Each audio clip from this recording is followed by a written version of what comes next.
오늘의 말씀은 갈라디아서 2장 20절로 다 같이 화면을 보면서 읽도록 하겠습니다. 시작. 내가 그리스도와 함께 십자가에 못 박혔나니 그런즉 이제는 내가 사는 것이 아니요 오직 내 안에 그리스도께서 사시는 것이라. 이제 내가 육체 가운데 사는 것은 나를 사랑하사 나를 위하여 자기 자신을 버리신 하나님의 아들을 믿는 믿음 안에서 사는 것이라. 아멘. 중심이 되신 그리스도께 순종이라는 말씀의 주제를 가지고 목사님께서 말씀을 인도하시도록 하겠습니다. 네, 우리 서로 바라보며 할렐루야로 반갑게 인사합시다. 할렐루야. 예, 할렐루야. 예, 주님을 찬양합니다. 할렐루야. 우리 수진 형제 교육 마치고 2달 만에 복귀했는데 찬양 인도까지 해주시느라고 너무 수고 많았습니다. 예, 수진 형제 없는 빈자리가 크더라고요, 2달 동안. 그 성적은 제가 끝나고 개인적으로 보도록 하겠습니다. 지난주 날씨가 또 변덕스럽게 눈이 많이 오고 추웠죠, 여러분?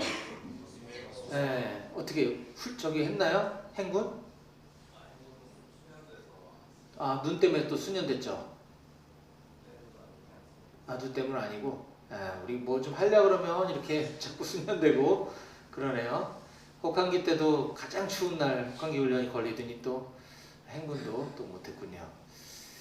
그렇습니다. 하여튼 지금 여기 강원도 철원 날씨는 이제 좀 있으면 다음 주면 3월이 시작되는데 3월 달에도 안심하면 안 돼요. 갑자기 또 추워질 수 있으니까 건강 각별히 유념하시기를 좀 부탁드리겠습니다. 네, 우리 지난 주일에 우리는 창세기 22장 1절부터 14절까지 말씀을 중심으로 친히 준비하시는 하나님, 임마누엘의 하나님에 대해서 우리가 살펴보았습니다. 지금까지 우리는 창세기 연속 강해 설교를 계속 이어오고 있는데요. 지난주 설교가 38번째 시간이었습니다. 창세기는 총 50장으로 이루어져 있기 때문에 창세기 끝까지 가려면 한 80번째, 90번째까지 가야 50장이 끝나지 않을까 예상을 합니다. 그래서 아직 절반에도 못 미치는 한 3분의 1 정도 오지 않았나 싶은데, 그래서 계속해서 창세기 강해 설교만 이어가다 보면 또 중간중간에 여러분들에게 꼭 필요한 말씀을 놓칠 수가 있어서 제가 가끔씩 이렇게 주제 설교를 병행하곤 합니다. 그래서 오늘부터 몇 주에 걸쳐서 저는 여러분들께 그리스도인이라면 마땅히 아주 기본적으로 어떤 삶을 살아야 되는지에 대해서 그리스도인의 기본적인 삶, Basic Life라고 하는 주제를 가지고 약 3, 4주에 걸쳐서 주제 설교를 다루도록 하겠습니다. 자, 우선 여기 앞에 있는 그림을 한번 보시기 바랍니다. 인류가 발명한 가장 위대한 발명품 중에 하나가 바로 이 바퀴라고 합니다. 바퀴. 바퀴가 없었다면 우리는 무거운 짐을 운반하거나 나를 때 굉장히 애를 먹었을 것입니다. 그런데 이 바퀴가 발명됨으로 인해서 굴곡이 있는 땅이든 오르막 경사가 있는 언덕이든 아무리 무거운 짐도 저 바퀴를 이용해서 우리는 운반하거나 이동시킬 수가 있는 것이죠. 이러한 마찬가지로 그리스도인의 기본적인 삶의 비결에 대해서 이 바퀴를 예로 들어서 아주 알기 쉽게 정리한 예화가 있어서 오늘 저는 여러분들께 좀 소개하고자 합니다. 이 오른쪽에 있는 사람은 내비게이터 선교회라고 아마 요즘도 있는 걸로 알고 있어요. 우리나라에도 있고, 내비게이터 선교회의 창시자인 도슨 트로트맨이라고 하는 사람입니다.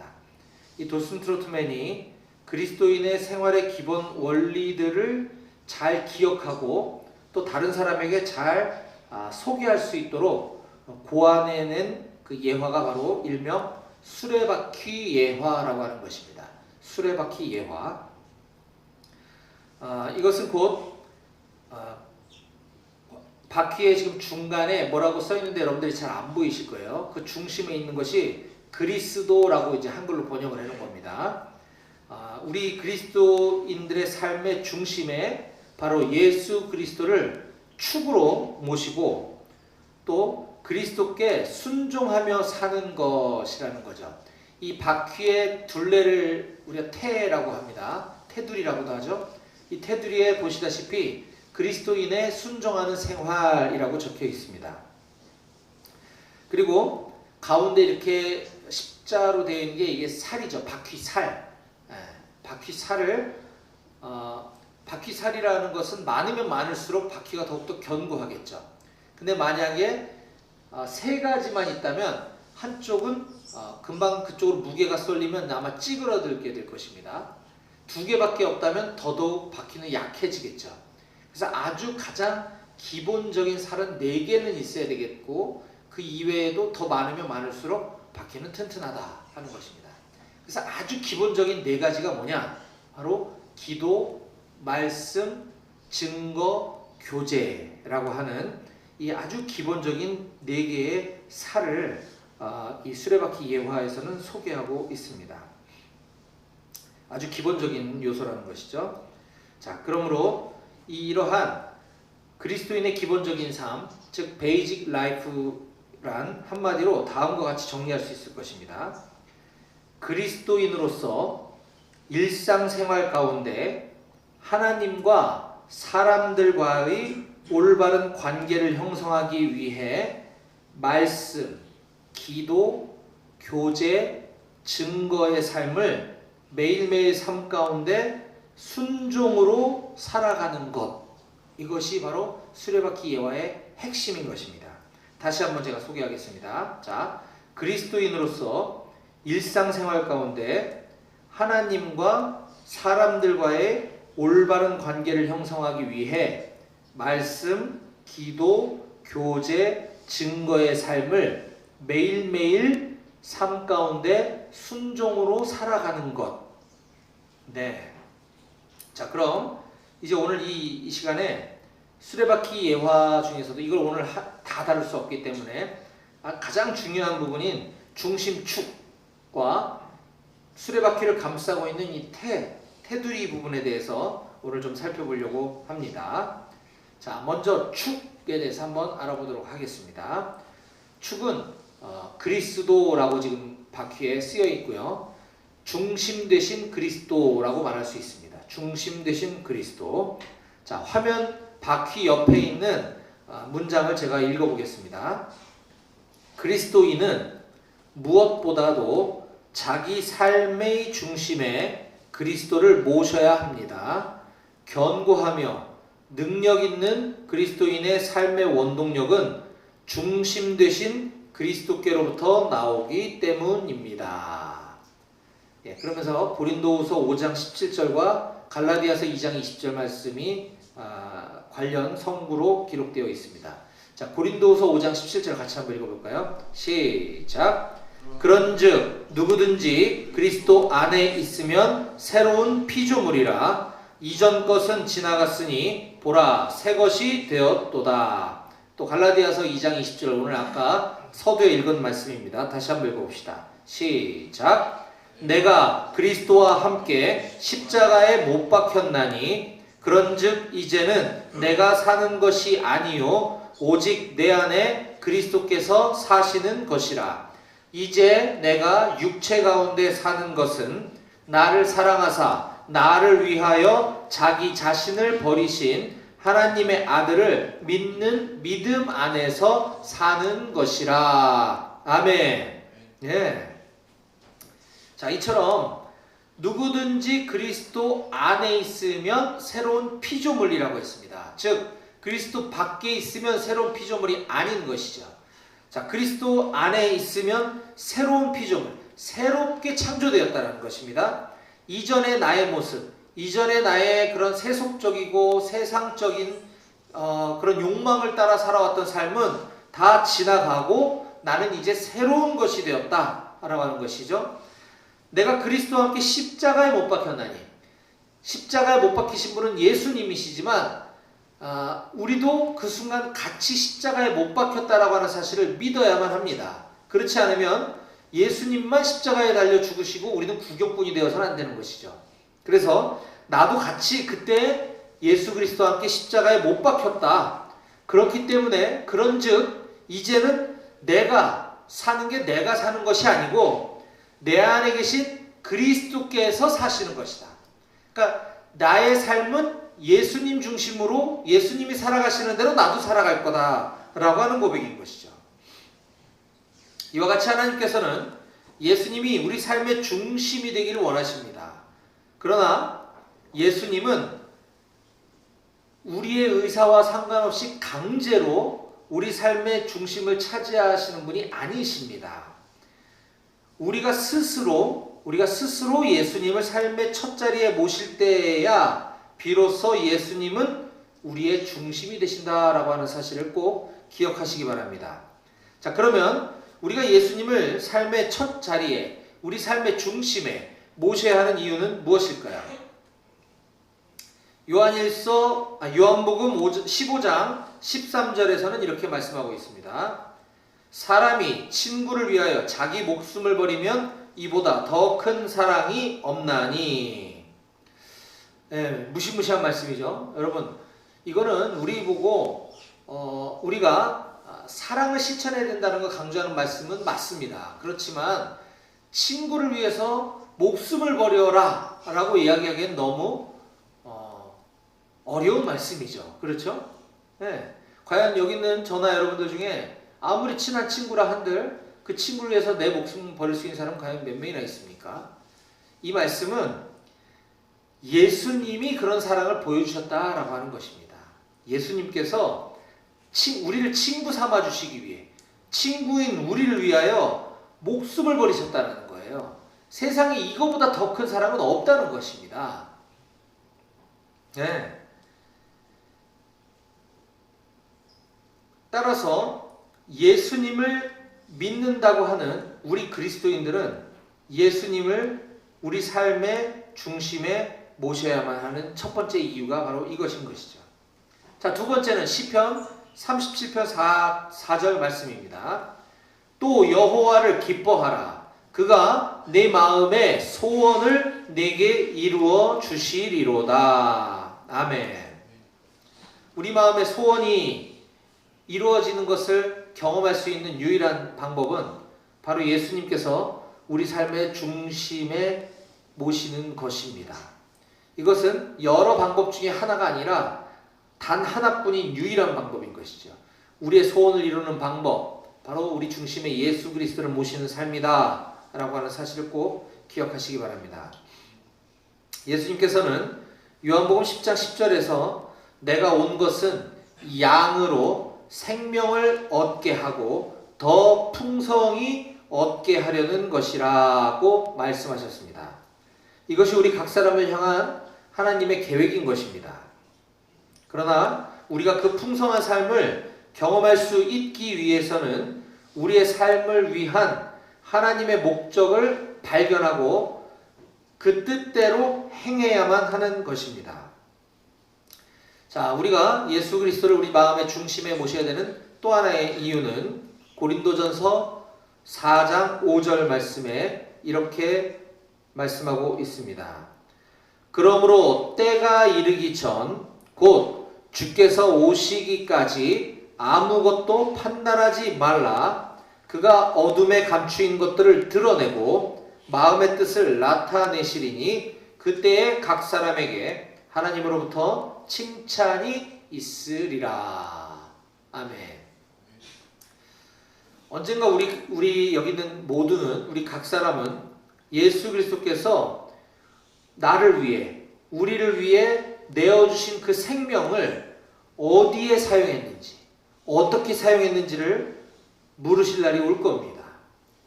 장차 예수님께서 오셔서 어둠에 감추인 것들을 밝히 드러내시고 마음의 계획도 드러나게 하실 것입니다. 그러면 그때 저와 여러분들은 각기 하나님으로부터 칭찬을 받아야 될 줄로 믿습니다. 아멘.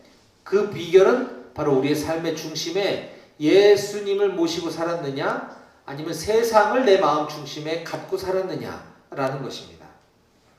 자, 그러면 좀 더 구체적으로 우리가 어떻게 하면 예수님을 우리 삶의 중심에 모실 수 있을까?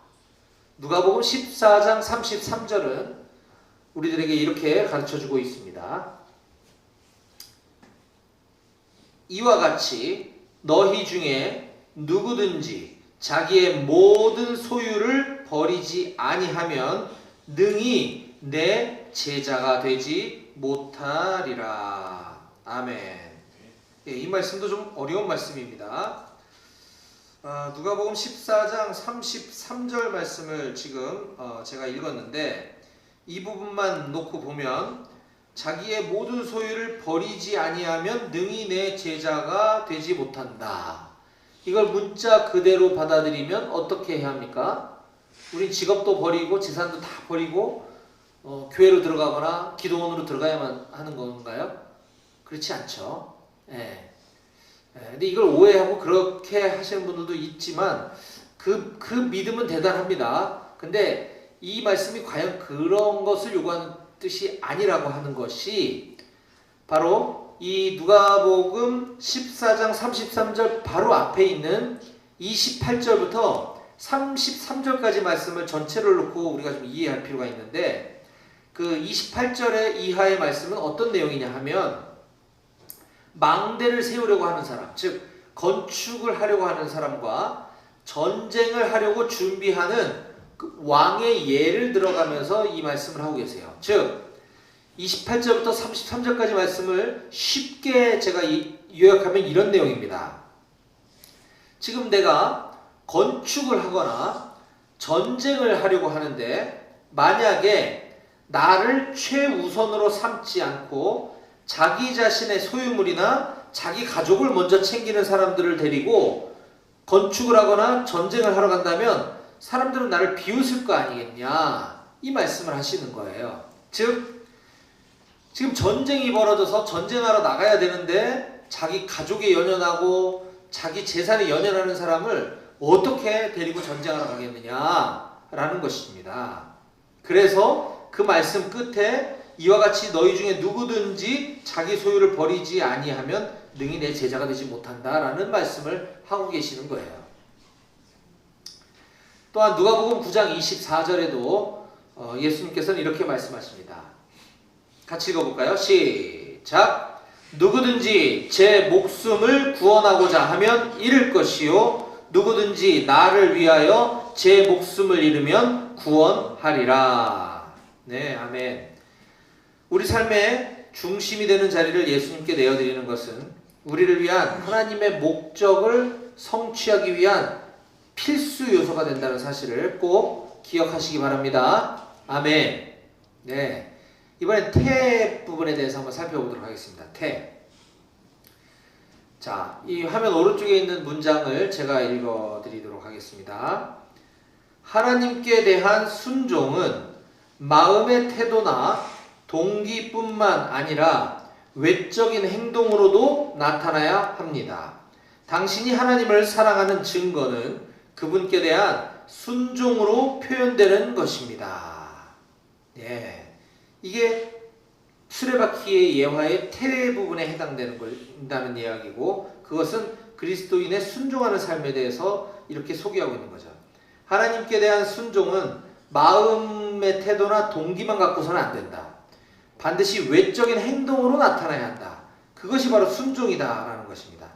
당신이 하나님을 사랑한다고 말만 할 것이 아니라 하나님을 사랑하는 것에 대한 증거는 바로 하나님에 대한 순종으로 표현된다라는 것이죠. 자, 로마서 12장 1절 말씀을 같이 소리내어 읽어봅시다. 시작!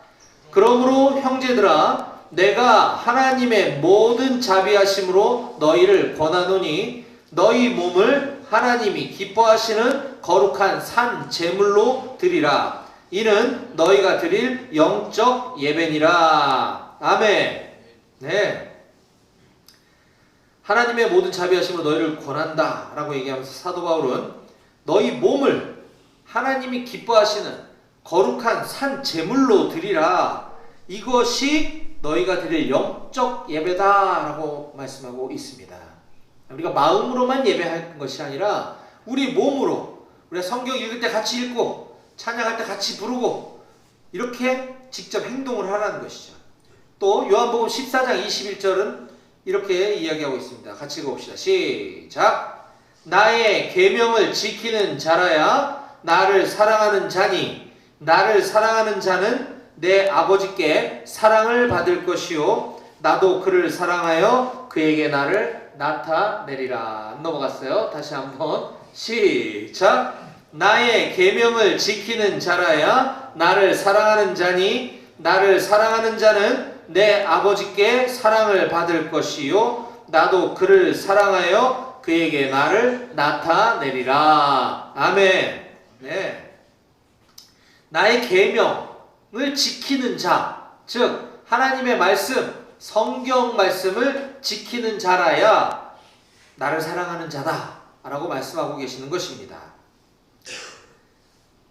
여기서 나가 예수님이죠. 예수님을 사랑하는 자는 내 아버지께, 하나님 아버지께 사랑을 받을 것이다. 나도 그를 사랑하여 그에게 나를 나타낼 것이다 라는 말씀인 거예요. 네, 저 예수님 알고 싶어요. 예수님 만나고 싶어요. 라고 얘기한다면 하나님의 말씀, 하나님의 계명을 지켜라 라는 것입니다. 이 계명을 지키는 자는 그에게 나를 나타내 주겠다라고 예수님께서 약속하셨고 하나님이 그를 사랑하실 것이다 라고 하는 말씀을 꼭 믿으시기 바랍니다. 아멘. 자, 이처럼 하나님께서는 우리를 로봇으로 만드셔서 하나님 임의대로 조종하시지 않고 우리가 스스로 선택할 수 있는 능력을 주셨습니다. 이걸 어려운 말로 자유의지라고 합니다. 자유의지. 예. 인간은 누구에게나 자유의지가 있습니다. 하나님을 선택을 하든 세상을 선택을 하든 하나님을 믿든 하나님을 믿지 않든 하나님의 말씀을 지키든 지키지 않든 이것은 우리가 결정하는 것입니다. 그러므로 우리는 하나님의 뜻에 순종할 수도 있고 거절할 수도 있는 것이에요. 로마 6장 16절에서 18절 말씀은 이렇게 기록하고 있습니다. 너희 자신을 종으로 내주어 누구에게 순종하든지 그 순종함을 받는 자의 종이 되는 줄을 너희가 알지 못하느냐. 자, 여기서 종이란 무조건 나쁜 의미는 아닙니다. 자, 누구에게 순종해서 누구의 종이 될 것인가를 선택하라는 거예요. 혹은 죄의 종으로 사망에 이르고 혹은 순종의 종으로 의에 이르느니라. 누군가는 죄의 종이 되어 사망에 이르게 되고 혹자는 순종의 종이 되어 의에 이르게 된다. 하나님께 감사하리로다. 너희가 본래 죄의 종이었더니 너희에게 전하여 준 바 교훈의 본을 마음으로 순종하여 죄로부터 해방되어 의에게 종이 되었느니라. 아멘. 예, 여기서 의는 righteousness, 바로 그리스도의 의, 예수 그리스도를 말하는 겁니다. 너희가 본래는 죄의 종이었다. 여기 있는 저와 여러분 모두는 본래 죄의 종이었습니다. 그런데 밖에 있는 사람은 여전히 죄의 종에 머물러 있는 것이고 지금 이곳에 모여 하나님을 예배하고 있는 저와 여러분들은 순종하여 죄로부터 해방되었고 이 의, 그리스도의 의, 예수 그리스도의 종이 되었는 줄 믿으시기 바랍니다. 아멘. 네, 이게 바로 그리스도께 순종하는 삶이라는 것입니다. 그런데 우리가 살다 보면 때로는 하나님께서 저와 여러분들에게 순종을 가르쳐 주시기 위해 고난을 사용하시기도 합니다. 아마 여기 있는 용사들 중에도 여러 가지 다양한 방법으로 각각 하나님께서 지금도 고난에 훈련을 시키고 있는 용사들도 있을 줄로 압니다. 히브리서 5장 8절과 9절 말씀에 보면 예수님에 대해서 이렇게 소개합니다. 그가, 예수님입니다. 그가 아들이시면서도, 누구의 아들이시겠어요? 하나님의 아들이시죠? 네. 그가, 예수가 하나님의 아들이시면서도 받으신 고난으로 순종함을 배워서 온전하게 되셨은즉 자기에게 순종하는 모든 자에게 영원한 구원의 근원이 되시고. 아멘. 이게 무슨 말이냐 하면 예수님은 하나님의 아들이시지만 동시에 우리와 똑같은 성정을 가진, 여기서 성정이라는 말은 우리와 똑같은 감정, 이성을 완벽하게 똑같은 인간이시라는 겁니다. 그렇기 때문에 예수님이 이 땅에 십자가를 지러 오셔서, 십자가를 진다는 게 뭐 무거운 짐을 지는 것이 아니라 사형틀에 달려 죽임을 당하시는 거라는 거죠. 예수님도 사람으로 오셨기 때문에 똑같이 하기 싫고 두렵고 무서우셨을 거란 말입니다. 그런 그가 하나님의 아들이시면 거부할 수도 있었을 거 아닙니까? 그런데 고난으로 십자가 사형틀에 매달려 죽어야만 하는 그 고난을 하나님께 순종하셨다라는 겁니다. 그래서 온전하게 되심으로 인해서 예수님께 순종하는 모든 자에게, 우리들에게 영원한 구원의 근원이 되어주셨다라고 하는 말씀입니다. 할렐루야. 네. 따라서 우리도 마찬가지로 우리 인생에서 기쁘고 행복한 일이 있을 때뿐만 아니라 어떠한 인생의 고난이 우리에게 찾아온다 할지라도 우리는 늘 예수 그리스도께 순종하는 삶을 살아가야 될 줄로 믿습니다. 아멘. 네. 자, 이제 오늘 말씀을 정리하겠습니다. 오늘 우리는 도슨 트로트맨이라고 하는 분이 창시한 수레바퀴의 예화를 통해서 그리스도인의 가장 기본적인 삶, 즉 베이직 라이프에 대해서 그 첫 시간 설교 말씀을 함께 나눴습니다. 이제 다음 주에는 수레바퀴에 아까 4가지 살이 있었죠. 말씀, 기도, 교제, 증거. 이 4가지 살에 대해서 약 2주 내지 3주 정도에 걸쳐서 자세히 살펴보려고 합니다. 오늘은 약간 관념적인 내용이었다면, 자, 중심 되신 그리스도, 그리스도께 순종, 약간 이론적인 부분을 오늘 좀 다뤘다면, 이제 다음 주와 다다음 주는 아주 구체적인 뭘 순종하고 어떻게 그리스도께 순종하는가, 바로 말씀과 기도와 증거와 교제의 삶을 살아감으로써 우리 마음의 중심에 그리스도를 모시고 우리가 그리스도께 순종하는 삶을 사는 것이다 라고 하는 것에 대해서 구체적인 실천편을 함께 나누려고 합니다. 중심 되신 예수 그리스도. 저는 여기 있는 우리 모든 백오교회 청년들이 삶의 중심이 부와 성공과 명예와 같은 것들을 쫓아 살아가는 것이 아니라 바로 예수 그리스도가 여러분들의 중심이 되기를 간절히 소망합니다. 또한 우리가 인생의 험난한 여정을 앞으로 살아가게 될 것인데, 세상이라고 하는 험난한 지면과 수레바퀴의 테두리 부분이 맞닿아 바퀴가 굴러가는 것처럼 바로 그리스도께 순종하는 삶을 살아가는 여러분 모두가 다 되실 수 있기를 주님의 이름으로 간절히 축원합니다. 아멘. 기도하시겠습니다.